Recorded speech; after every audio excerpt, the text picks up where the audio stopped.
wa TV Burundi, ukuri kw'ivyanditswe mu bijanye n'ijambo ry'Imana.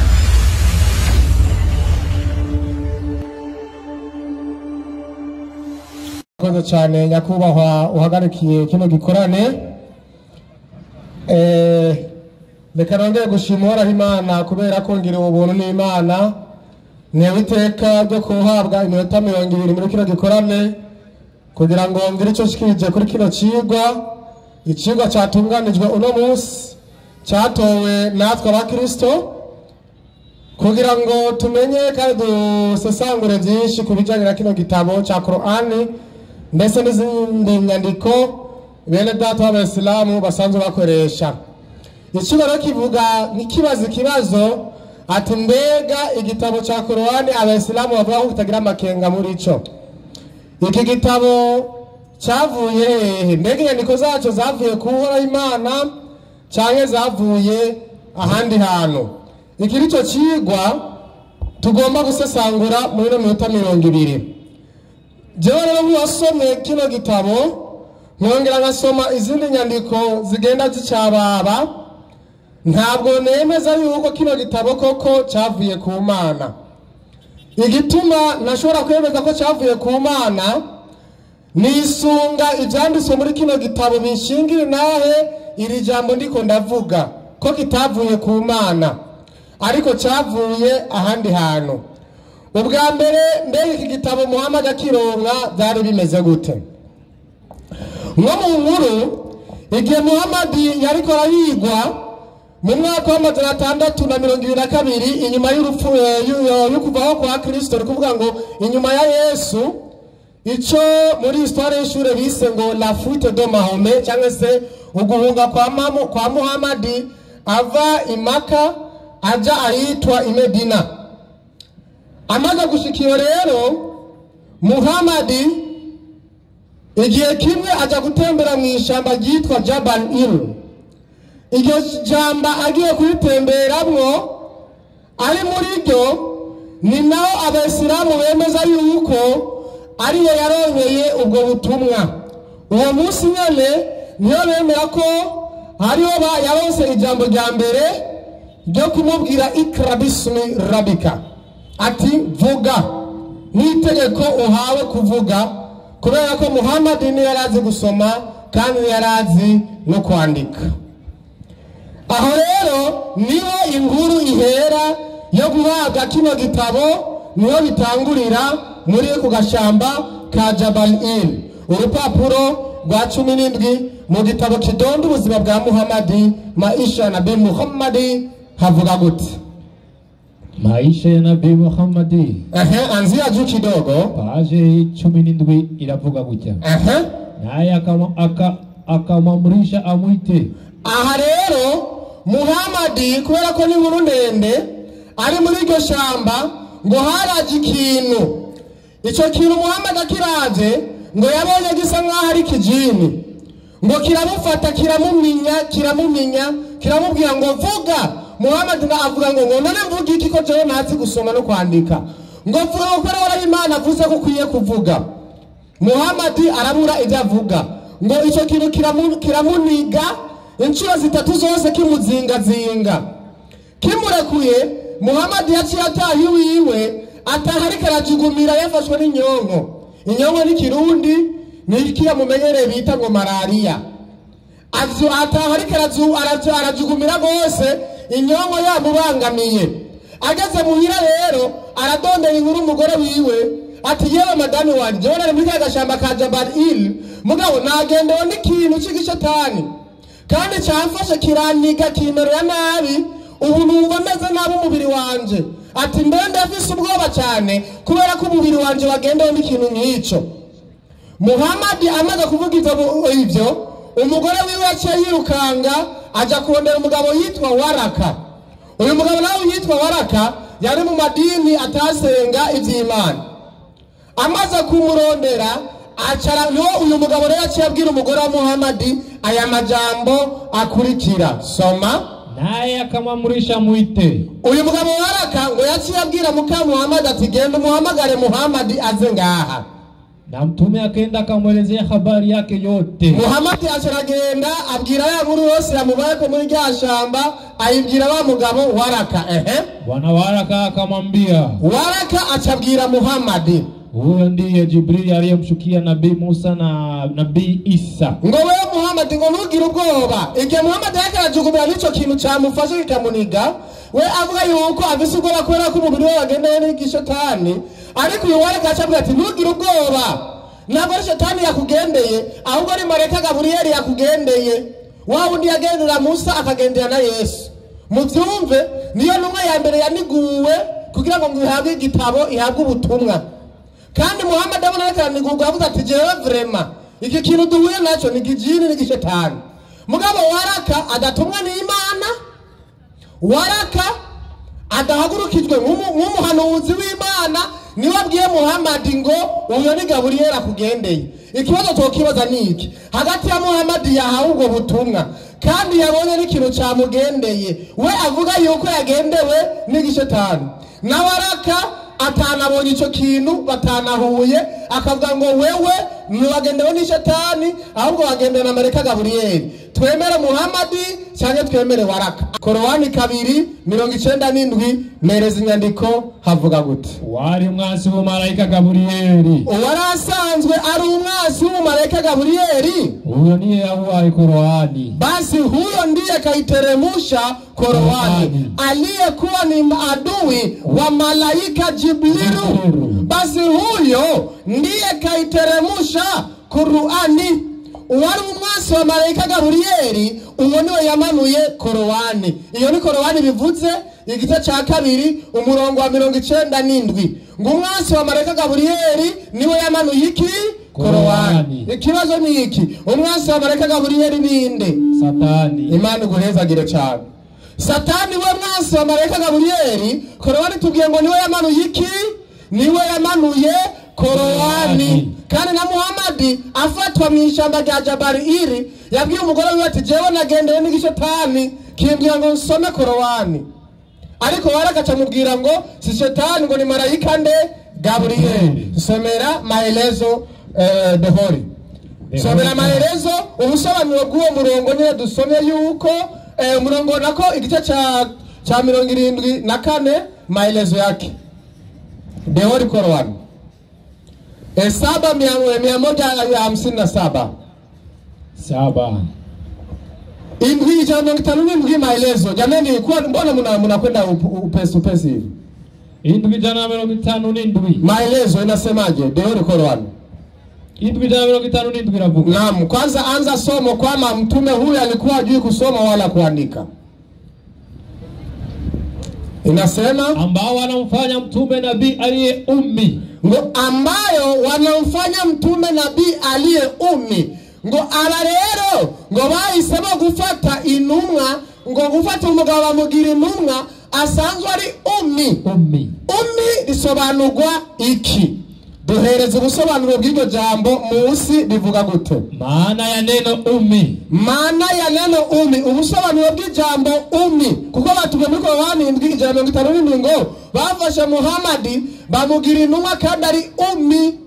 Ummi rero ni intumwa imeze gute? N'umuntu ameze gute? Neno hilo pia maana yake ni mtu. Ijambo ng'iryo jambo risobanurwa umuntu, hasa Mwarabu, na cyane haswa Mwarabu. Kandi uwo muntu ngo aba ari umwe akereza kuba ari Umwarabu. Bandanya mwibuke ko Muhammad ari Umwarabu. Asiye na kitabu kilichoteremshwa na Mwenyezi Mungu. Uwise mwana nisobanuye ngo uwo muntu asiye na kitabu kilichoteremshwa na Mwenyezi Mungu. Ngo bisobanurwa ngo n'umuntu afise igitabo kitigeze kimanuka kivuye ku Mana. Ni Korowani kirabivuga. Baga bagabo bambwiye ngo wejerwe guhagaze hajya ngo rubesha. Nababwiye ati jewe mu buzima bw'iwanje sinzi gufata isomo ngo ndarigoreke kuko ndazi ko kubesha ari icyaha. Nsoma inyandiko ikwiri ibiri mu Giswahili nkayisobanura mu Kirundi. Igihe nzosobanura ibitari byo muze muhaguruke mumbwira ati jeruve ahantu wasobanura ibitari byo kandi nzoce ndavyemera kubera ko jewe mba ngomba kuvuga ukuri na kinyoma coza mu kanwa kanje mu nyigisho uko Imana izobimbaza. Aharavuze ngo Muhammad ni intumwa yitwa ummi. canke se intumwa itazi gusoma no kwandika bace badusobanurira ubusobanuro bw'ivyo bintu batubwira ati intumwa n'umuntu asanzwe afise igitabo kitavuye hehe ku Mana kandi w'umwarabu. Mwibuke Korowani 2:97 batubwiye ngo wari umwansi wa Marayika Gaburiyeli ariwe Shetani ngo niwe yamanuye iki Korowani. Bandanya, mtu asiyejua kusoma na kuandika. Ngo ni umuntu atazi gusoma no kwandika. Mtu wa mji wa Maka, ni umuntu akomoka mu gisagara c'Imaka ambao unaitwa Umurkura, ambaye unaitwa Umurkura bimana muji mkuu, mama wa miji, igisagara gikuru cyangwa se kapitale, mama wa miji. Ni kuvuga ngo Muhammad akomoka Imaka kandi ntiyarazi gusoma no kwandika, kandi yari bisobanurwa ngo intumwa ifise igitabo kitavuye ku Mana. Twabonye aho cyavuye muri Korowani 2:97 yuko wari umwansi wa Marayika Gaburiyeli niwe yamanuye Korowani. Jewe ndiko ndisunga ibi byose incamagara nemeza yuko Korowani itavuye ku Mana ariko yavuye kwa Satani, umwansi wa Marayika Gaburiyeli. Abaza kuvuga ngo jewe barakarabesha nta Bibiliya ndakoresha, ndiko nakoresha Korowani n'inyandiko z'Abayisilamu zabo gusa, kandi ndinda mva ngaha nta Bibiliya nkoresheje. Korowani 74 havuga gute? Korowani 74 bankurikirana bigisha kugira ngo baze kugenda buhoro buhoro nk'uko ndiko ndagenda. Uko nariyigisha nibo bankweze ngo shereke ngo urubesha ati jewe sinzi kubesha, ndi ku ruhimbi imbere y'isinzi ry'ubwoko bw'abantu ati sinzi kubesha kabisa. Nsobanura ikintu kiba cyasomwe harya shiti ari gitabo cabeshe uko jewe ndasobanura gusa. Korowani 74 havuga gute? Korowani 74 suratu Muhathiri iravuga gute?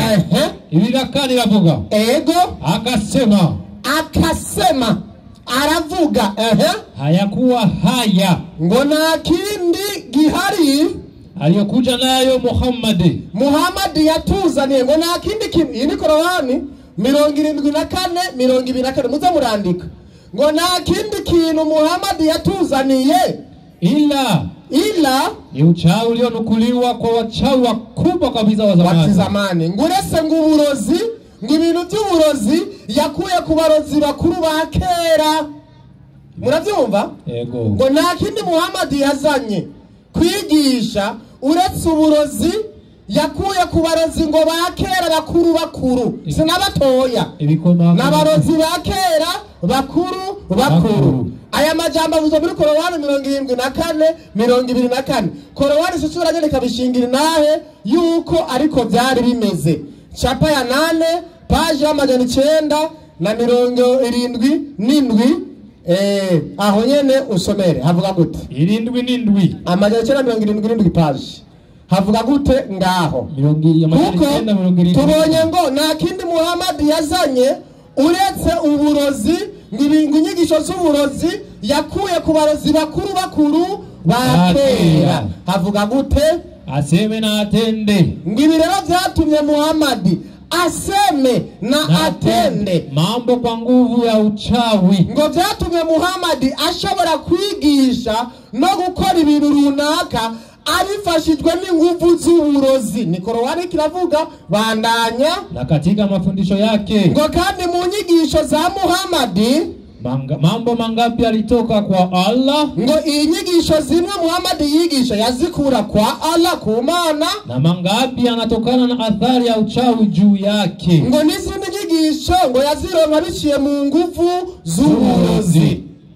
Wibuka ko bari yatubwiye ngo muri 74 yuko nta kindi Muhammad yazanye uretse inyigisho akwiye ku barozi ba kera. Aho muri Korowani nyene kuri page ya 177 bacatubwira ngo atankeka Muhammad kubera kurogwa byatumye atangura kwigisha kandi akora ibitangaza byiwe ibi na biriya bivuye ku nguvu z'uburozi. Ngo mu nyigisho ziwe rero hari bimwe yakura ku Mana Allah, n'ibindi yazana abizanye bitewe n'inguvu z'iki z'uburozi. twebwe rero mu kwizera kwacu turemeza yuko isoko rimwe ridashobora kududubiza amazi y'ubwoko bungahe? Bubiri. Nta mana yohishura ibintu ngo n'abarozi bahishura ibintu ngo hama bivangane. Naho vyovangana basi nimutwereke muri iyo Korowani ivyo Muhammad yigishije bivuye ku Mana kugira ngo tuvyemere, hama mutwereke n'ibindi yigishije bivuye ku nguvu z'uburozi kugira tubihakane, tubikuremo dusigane vy'Imana. Nico kibazo dufise.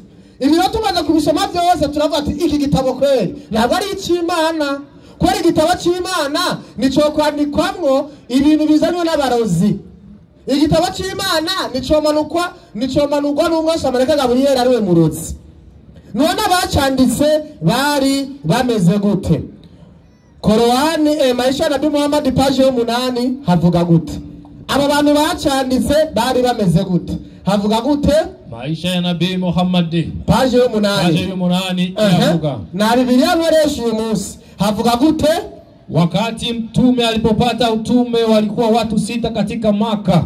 Ngo igihe Muhammad yaronka ubutumwa bari abantu 6 mu gisagara cy'Imaka waliokuwa wanajua kuandika. Abo nabo bari bazi ko kwandika no gusoma.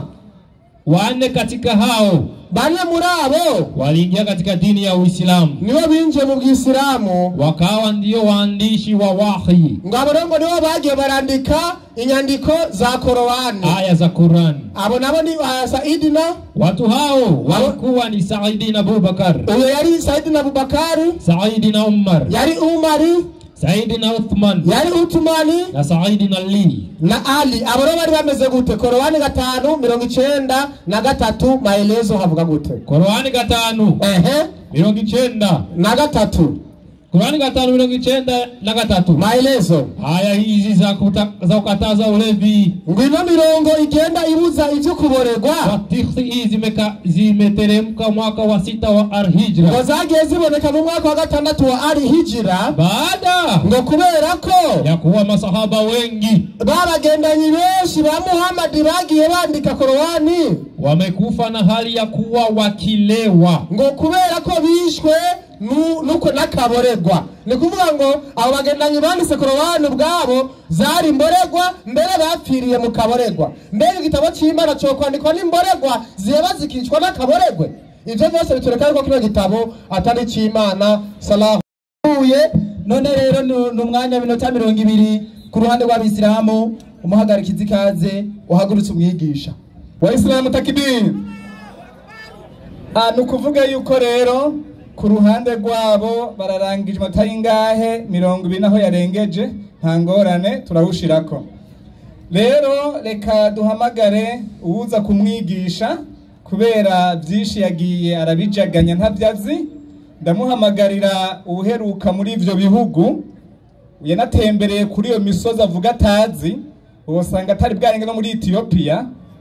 Rero reka ndamuhamagarire uwuza amateka n'uwagiyeyo kandi akaba n'umwisilamu akaba yarasomye ico gitabo kandi akanakigendera aze atwereke ukuri, kubera nabonye uyu mwene wacu ngaha n'umugabo vraiment namushimiye cyane, arazi kudefanda ikinyoma akemeza abantu ko ari ukuri.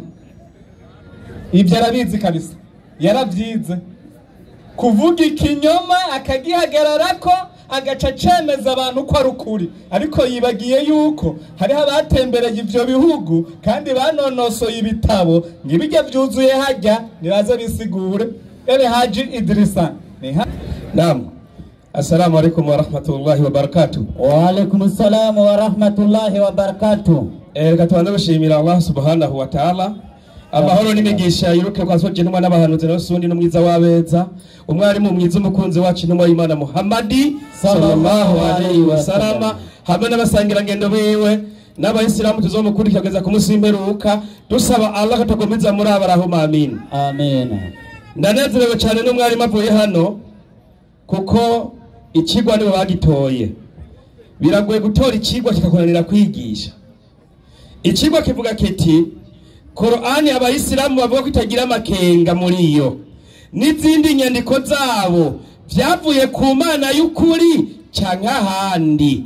Icambere mbanza kubashimira batoye ikigwa mwaramaze kwemera ko Qur'an ari igitabo ciki c'Imana.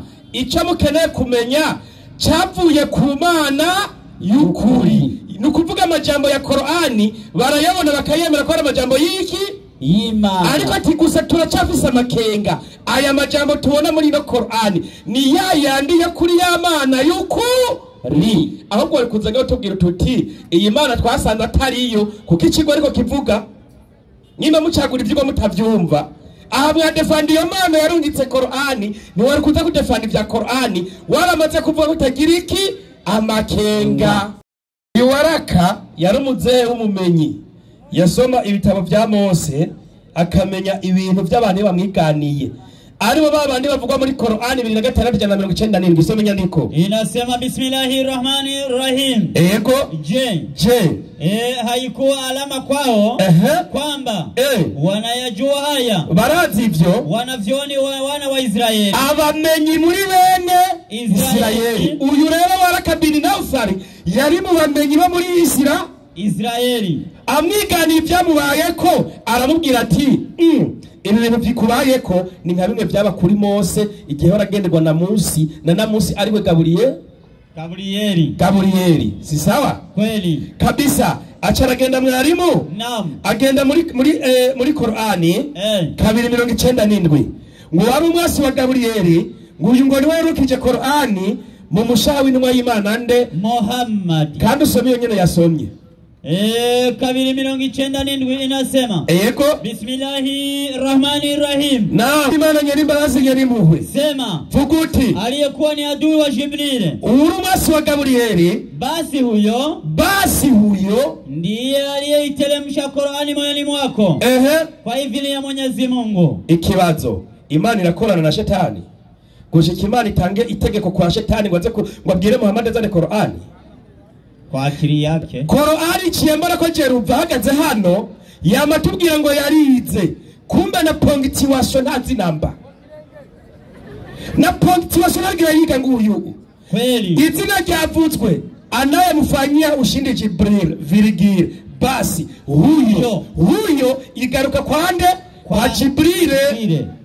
Urumva basi huyo wachagaruka kwa adui kubera iki grammaire 0.0 si sawa kweli. Qur'ani uwazaje Qur'ani kwa Muhammad ninde basine kweli nindi aya basi muri ya Qur'ani nyene uvuga ngo yawe shetani ngo niwe yawe Muhammad shetani si sawa kweli. 16 Qur'ani 102 surati Nahari nyarutsa 102 inasema havuga ngo iki vuguti ameitelemsha hii ati yarayurukiji Roho Takatifu mwemu yera kutokana na Mola wako bivuye ko Imana rugira byose kwa haki ati mukuri ili awathibitishie wale walioamini kugira ngo Qur'ani ze gushingira intebe abandi bagize gute bene mwemu yera niwe yamanukaniye Qur'ani ntuwa y'Imana nde Muhammad ariko mukwajerwe mwemu yera caba shetani umva ubwenge bw'aba bagabo.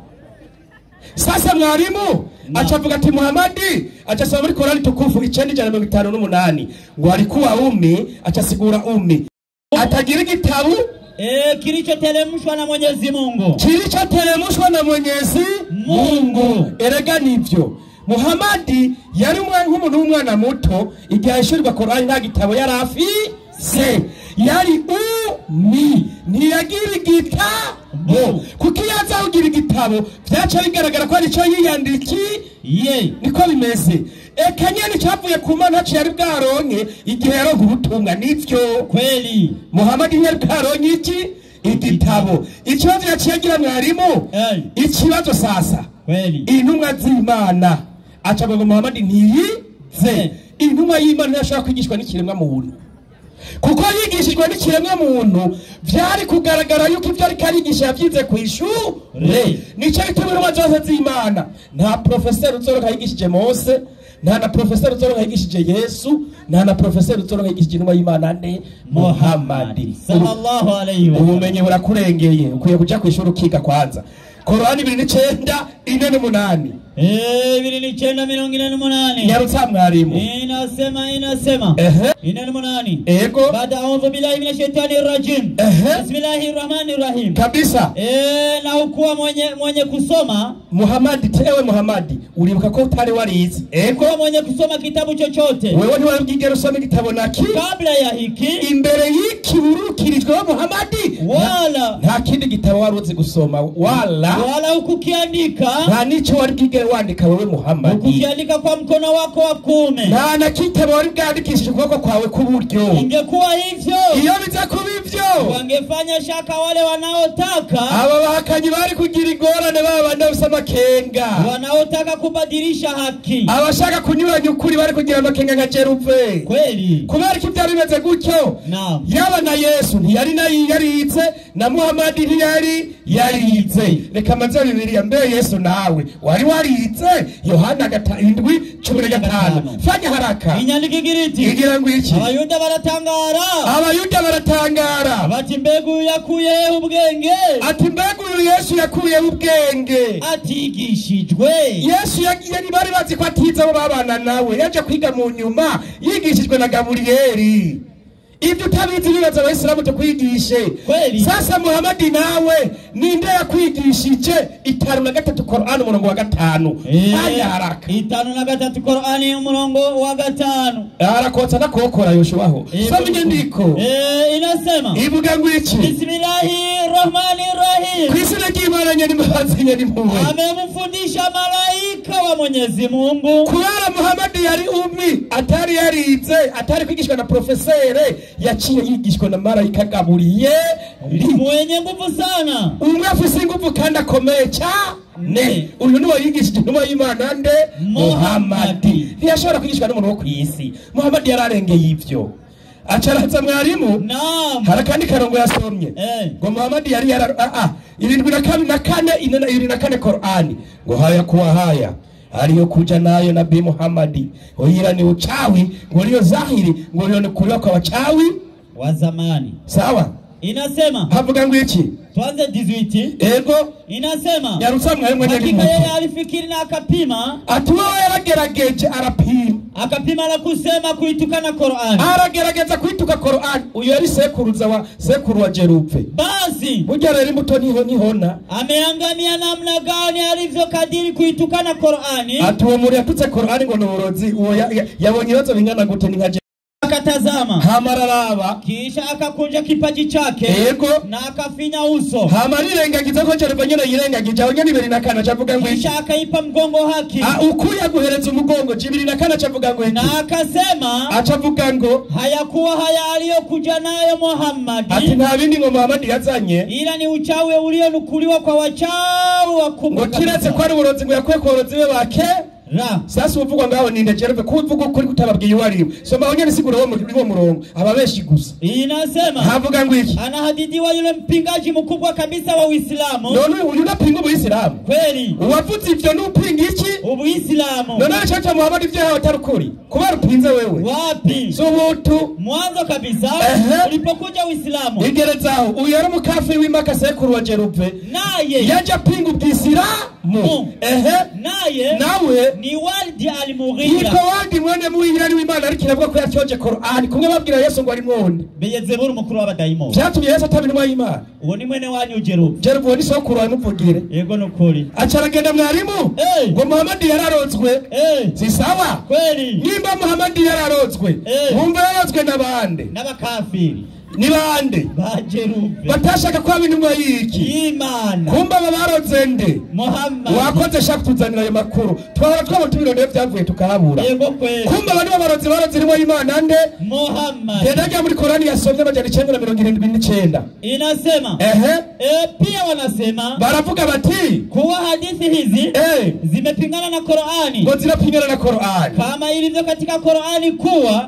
tuhuma hizo ili amajambo mwaje kwagiriza Muhammad tuhuma hiyo batiri iyo tuhuma yo kwagiriza Muhammad ngo ni ikinyo egerezaho muracabesha gushika ku munsi w'imperuka ariko turabacungiye hano akataraza kari mu nyuma. Salamu alaykum. Wa alaykum salam wa rahmatullahi wa barakatuh. Wa islamu takbir.